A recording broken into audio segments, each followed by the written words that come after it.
Bismillahir Rahmanir Rahim. Assalamu alaikum wa rahmatullahi wa barakatuh. Peace to everyone watching. Welcome to the journey of me and my brothers going to Umrah. We started off in London, then we went to Medina, and those two videos are on my channel. And now we are on our final part, which is going to Makkah. As we exit Medina, we were on our way to Makkah via bullet train. We arrived in Makkah.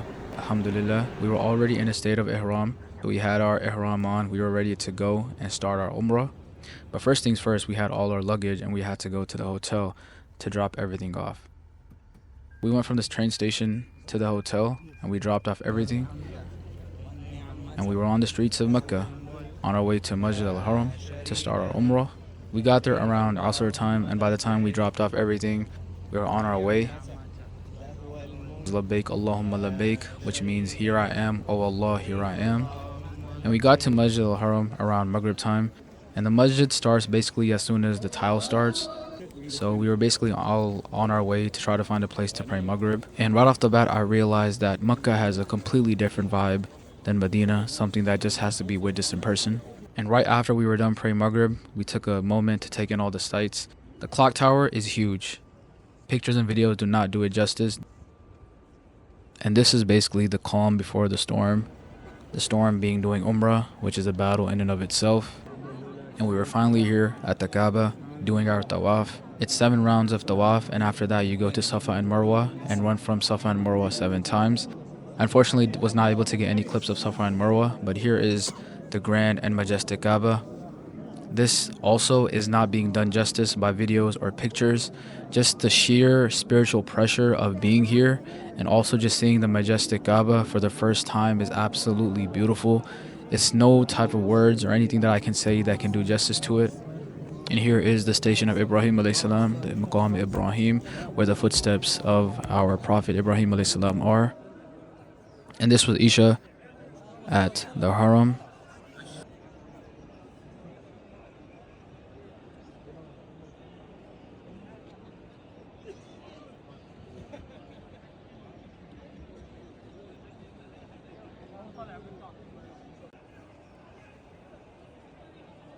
After we finished up our 7 rounds of tawaf, we went and tried to find a place behind the Maqam Ibrahim and pray our 2 rakah. Then we took some drinks of Zamzam water, and then we were on our way to Safa and Marwa, and we did our 7 rounds there. And after that, we were done with our first Umrah, alhamdulillah.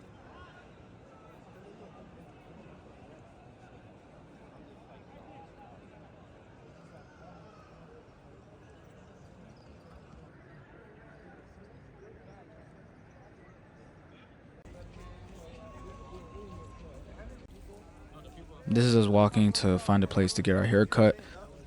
After we got our hair cut, we were on our way back to the hotel. And this was basically the end of the first night. Seeing the clock tower at night is beautiful. One of the most coolest things that one can see. And here was the start of day 2. Today's plan was to go to Cave Hira, go to Jabal al-Nur, and see what that's about. Try to climb to the top and try to see Cave Hira. And we got here, it was really cool, really chill. Great weather, a great day for a nice hike. And when you get here, there's a whole trail that takes you to the mountain and also to basically get to Cave Hira. And it's really nice, it's paved, it's clean.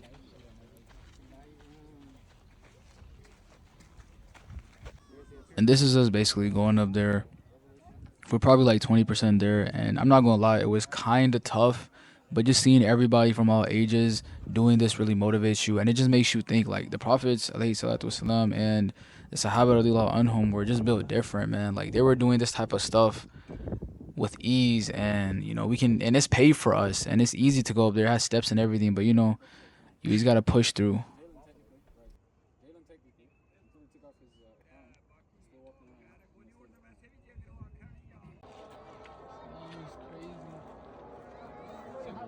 And the sights from up here are actually beautiful. It really gives you a sense of perception, like just being up here. Like right now there's a bunch of buildings and the city is fleshed out, but before, like back then, there was nothing. And then you got folks here really trying to climb it without the path, which is actually crazy. This was around Asr time also, heading into Maghrib. Not too many people at this time. And these are the adhan going on all around the city.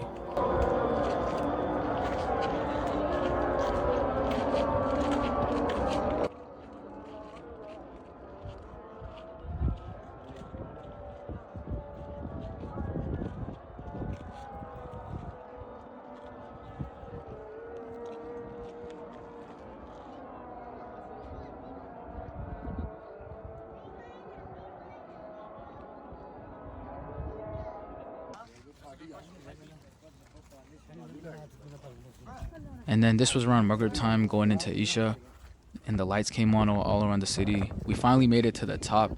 Folks were praying Maghrib and Isha over here, and it was actually crazy just being all the way at the top looking. You can that's how big the clock tower is. Like you can literally see it from all the way from Jabal Al Nur. I don't know. I don't understand it. It's worth coming up here just for this view, especially if you come at night. And unfortunately, the cave here was actually, it was crazy. It was so packed. It was so tight. Folks were like fighting to try to get inside.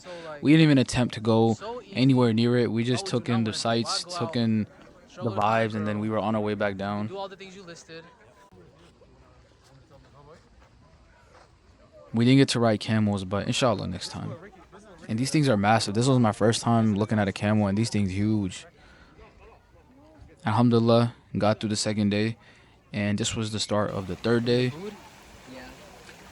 Today's plan was to go for Jummah at the Haram and then hit up our second Umrah and finish that. This is on our way to go pray Jummah at the masjid. Actually packed. We left like almost 2 hours earlier than when Jummah came in, and it was still packed. Like you literally have to go super early in the morning, and even then it's probably hard. You gotta go like super early. Honestly, even concerts, man. Alhamdulillah, the heat wasn't too bad. It does weigh down on you after being out in the sun for a long time, but honestly, if you have a sun hat and you have long sleeves on, preferably like something light colored, it really, really does help. But if you're fully exposed out there, no sunglasses, no sun hat, you about to get cooked.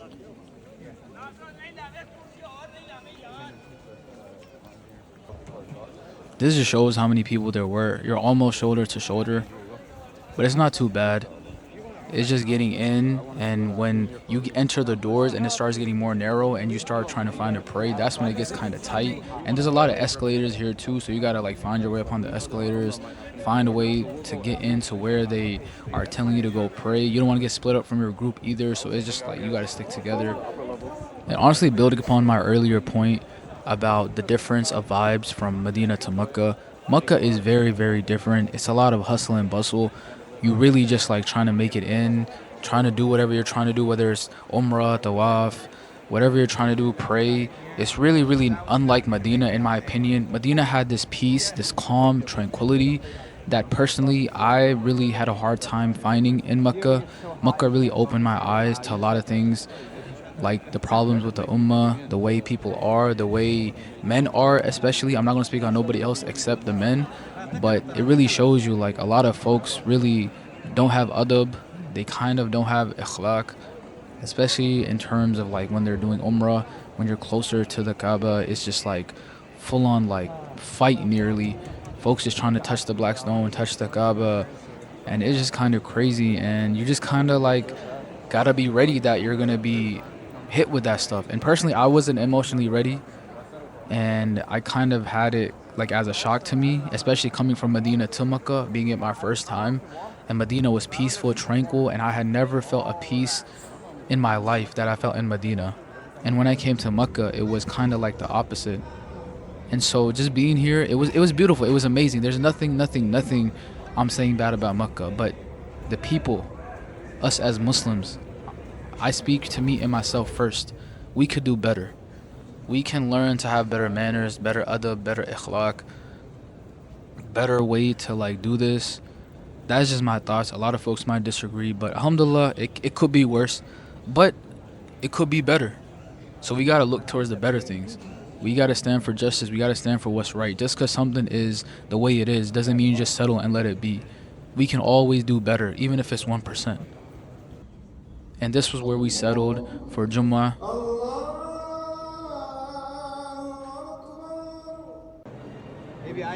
And this is post Jummah. We were trying to get back to the hotel and change into our ihrams and then find the closest miqat to get ready to do our second Umrah.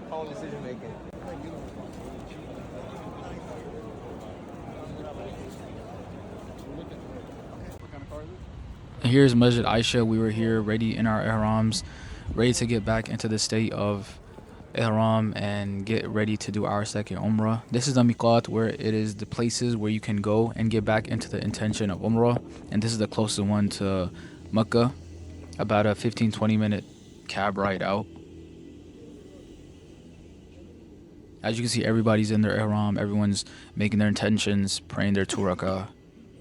And one crazy thing that happened while we were on the way here, when we got picked up by our Uber driver, literally like 30 seconds into the ride, he got hit by another car, and he got out the car and he was like going back and forth trying to fight the dude who hit him, and they were outside fighting and like arguing and stuff like that, and we just in the car waiting like, yo, we gotta go, bro. And then he finished his argument and debate, and he got in the car, shifting into gear hard as heck, and like just skirted off like it's Fast and Furious. Like, I wish I had that on tape, but like, you just gotta take my word for it. And now we were leaving and on our way to the Kaaba. When we get to the Kaaba, this was like around Asr time, and this time we were doing tawaf on the outer rings, and it does take much more longer here, but it's less hectic. And there's some crazy stuff that happened here. I'm gonna have to pause the video right here. So basically, we were finishing up like our second round of our tawaf, and we just see 2 women carrying a guy start running inside that outer ring, and they were crying and they were like kind of screaming. So basically, me and my boy Abdul Razak, we're together, we're doing our tawaf, and we go over there. We left our tawaf and we go over there to see what's going on, and we see that the guy's really severely injured, and they're trying to find somewhere to put him in a wheelchair, and they were trying to find a dude with a wheelchair, and they're trying to get the dude's attention, but he literally was not responding to them. So I was like, what's going on? So me and Abdul Razak, we go there and we ask them what's going on, and alhamdulillah, they spoke English, so they're like, we need a wheelchair. So we run up to the guy, we're like, yo, like, bro, they need a wheelchair, like, can you not hear them? And the dude just looked at us and he just shrugged and he kept walking. So we walked to like all the folks that are sitting down that do the wheelchairs, and we're like, hey, there's 2 ladies there and they have someone with them who's hurt and he can't really walk and he needs help.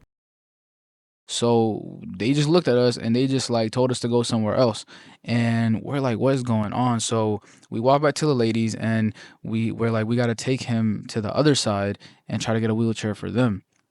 And I had money on me. I tried to give the dude money and he literally said no. And so I was shocked. Abdur Razak is shocked. So by the will of Allah giving us strength and allowing us to do this, no credit is to us. We picked him up. I don't even know how. We were so tired, dehydrated. We all picked him up, took him like on a 5-10 minute walk. And it's a lot harder when you're in the state of ihram and you're hungry and you're tired and you're sweaty. And we took him and we went to the free wheelchairs. Now we're at the free wheelchairs and we're trying to beg the dude who was in charge of the free wheelchairs, and he's just not paying attention to us. He's literally ignoring us. So I walk in and I try to get a free wheelchair by myself because no one's trying to help us. And one of the guys pulled us over to the side and he kept saying, sabr, sabr. And we're like, what do you mean, sabr? We've been trying to get your attention for like the past 5 minutes and you not paying no attention to us. And bro's talking about sabr. So we're trying to tell him like, yo, there's folks over there that need a wheelchair and we need your help to get a wheelchair.